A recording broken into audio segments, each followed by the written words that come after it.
We all procrastinate, but the trick isn't pushing harder or trying to find that motivation. It's about the right tools to trick your brain to just start. So, for example, I might need to do a very big work project, and then I go up for a quick snack in my kitchen, and then I find out, oh my gosh, my fridge is so dirty. So then I start cleaning my fridge.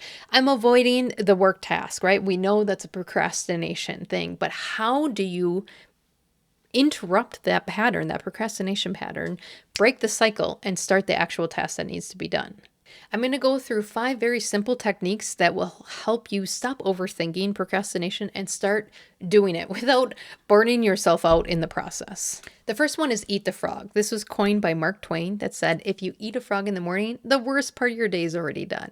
So when you think about the tasks that you don't want to do, maybe it's exercising. Maybe it's that difficult conversation that you have to have with someone at work. Maybe it's making that doctor's appointment. Whatever that difficult thing is, you do your hardest task the first thing in the day.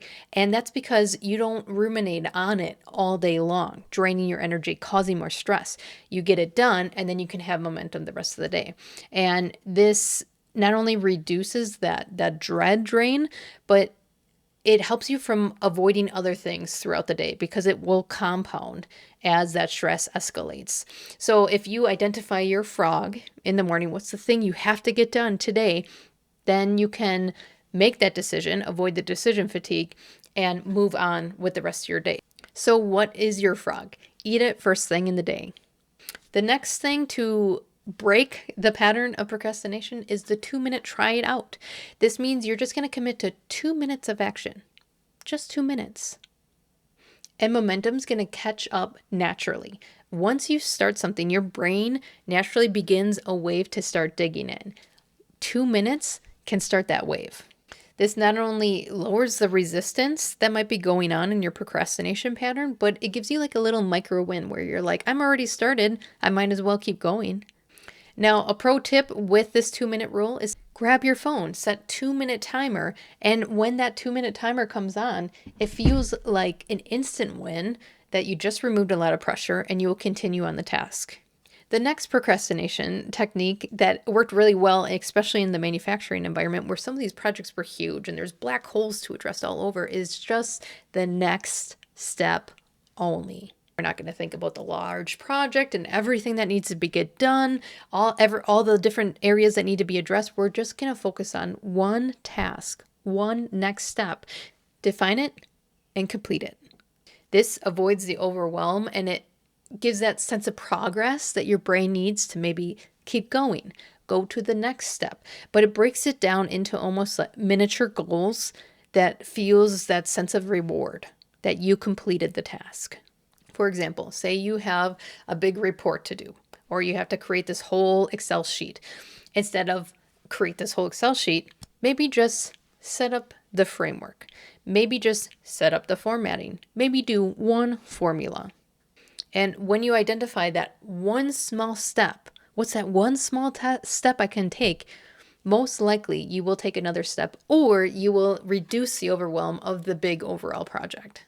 The fourth technique you can do to interrupt these procrastination patterns is temptation building. That means you're pairing up something that you must do, that you have to do, with something enjoyable. So for example, say if I have a work task and I actually have to do it by paper and it's a pretty big task, I had to be creative or problem solving. It's going to take a lot of mental energy and deep focus. I might sit outside and do it because I enjoy sitting outside and it makes it a little bit more enjoyable. It's using a paired up natural dopamine of something you enjoy to a task that might be not as enjoyable, and it's making it less painful.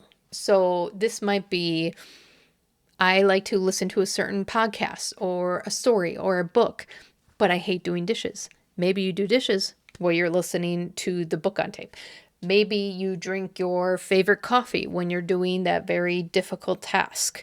And so you're pairing up just less enjoyable with a more enjoyable thing. And in doing so, you're breaking that avoidance pattern of the task that needs to be completed.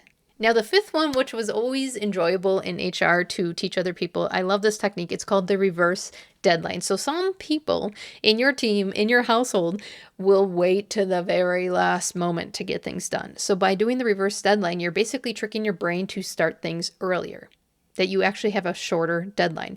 So if the report is due at the end of the month on the 30th, maybe the report is due on the 25th.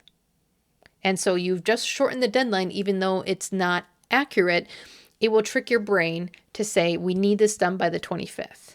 And that also will get rid of some of that overwhelm of last minute tasks that are compounding without taking into consideration distractions, other things that end up on your plate in the meantime. So it kind of advocates for urgency without adding that full-blown stress cycle that goes on when you are now past the deadline. You can also take this one step further and piece it out into mid goals. So say if you have something that you need to finish by Friday, you could say, I need the first draft done by Wednesday, right? So you just took a piece of it, right? The next step only, and you have that done on Wednesday, which will be more likely that you will get the full task done then by Friday. So this is almost setting up a self-accountability check-in structure with yourself by piecing it out. I love this reverse deadline too, because as humans, we definitely underestimate the demands that come in throughout our day, throughout our week. So when you push deadlines and then things pop up, because they will, this is reality, distractions will come into play and who knows what will pivot during the week. You now have that task that you waited to the very last moment, but everything else on top of it. So doing reverse deadline not only pieces it out, but it also organizes priorities in a little bit more structure. So you don't have to fix procrastination. Procrastination is a behavior pattern that goes on naturally. You need the right hacks to break the pattern. Will you eat the frog in the morning? Will you try something for just 2 minutes? Will you attempt the next step only? Will you pair up for some temptation bundling? Or will you create a reverse deadline? Or even better, break it down with a reverse deadline so that you don't overwhelm yourself when extra demands start coming in. Don't keep pushing. Interrupt the behavioral pattern.